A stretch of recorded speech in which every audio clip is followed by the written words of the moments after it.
ಈ ಮಹಾನ್ ಸುಧಾರಣೆಗಾಗಿ ನಮ್ಮ ಸಿಎಂ ಅಭಿನಂದನೆಗಳು ಅಂತ ಸರ್ಕಾರದ ನಿರ್ಧಾರಕ್ಕೆ ಉದ್ಯಮಿ ಮೋಹನ್ ದಾಸ್ ಪೈ ಟ್ವೀಟ್ ಮಾಡಿದ್ದಾರೆ.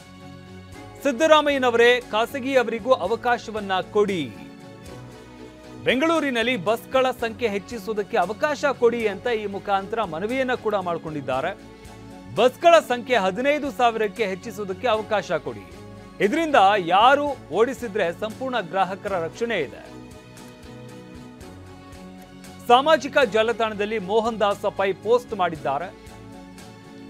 ಈ ಮಹಾನ್ ಸುಧಾರಣೆಗಾಗಿ ನಮ್ಮ ಸಿಎಂಗೆ ಅಭಿನಂದನೆಗಳು. ಸರ್ಕಾರದ ನಿರ್ಧಾರಕ್ಕೆ ಉದ್ಯಮಿ ಮೋಹನ್ ದಾಸ್ ಪೈ ಟ್ವೀಟ್ ಮುಖಾಂತರ ಅಭಿನಂದನೆ ಸಲ್ಲಿಸಿದ್ದಾರೆ. ಸಿದ್ದರಾಮಯ್ಯನವರೇ ಖಾಸಗಿಯವರಿಗೂ ಕೂಡ ಅವಕಾಶವನ್ನ ಕೊಡಿ ಅಂತ ಈ ಮುಖಾಂತರ ಮನವಿ ಕೂಡ ಮಾಡಿಕೊಂಡಿದ್ದಾರೆ.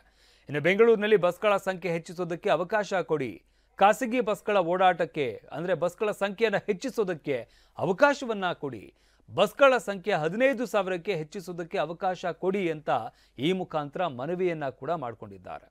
ಇನ್ನು ಇದರಿಂದ ಯಾರು ಓಡಿಸಿದ್ರೆ ಸಂಪೂರ್ಣ ಗ್ರಾಹಕರ ರಕ್ಷಣೆ ಆಗುತ್ತೆ. ಸಾಮಾಜಿಕ ಜಾಲತಾಣದಲ್ಲಿ ಮೋಹನ್ ದಾಸ್ ಪೈ ಪೋಸ್ಟ್ ಮಾಡಿದ್ದಾರೆ. ಗ್ರಾಹಕರ ರಕ್ಷಣೆ ಕೂಡ ಆಗುತ್ತೆ, ಗ್ರಾಹಕರಿಗೆ ಹೆಚ್ಚು ಹೊರೆ ಆಗೋದಿಲ್ಲ, ಬಸ್ಗಳು ಹೆಚ್ಚಿನ ಸಂಖ್ಯೆಯಲ್ಲಿ ಓಡಾಡುತ್ತೆ. ಇದರಿಂದಾಗಿ ಬಸ್ಗಳಲ್ಲಿ ಪರದಾಡಬೇಕಾದಂಥ ಅನಿವಾರ್ಯತೆ ಸೃಷ್ಟಿಯಾಗೋದಿಲ್ಲ. ಅದರಿಂದಾಗಿ ಖಾಸಗಿ ಬಸ್ಗಳ ಸಂಖ್ಯೆಯನ್ನು ಹೆಚ್ಚಿಸುವುದಕ್ಕೆ ಅವಕಾಶವನ್ನ ಮಾಡಿಕೊಡಿ ಅಂತ ಮೋಹನ್ ದಾಸ್ ಪೈ ಪೋಸ್ಟ್ ಮುಖಾಂತರ ಮುಖ್ಯಮಂತ್ರಿಗಳಿಗೆ ಮನವಿಯನ್ನ ಸಲ್ಲಿಸಿದ್ದಾರೆ.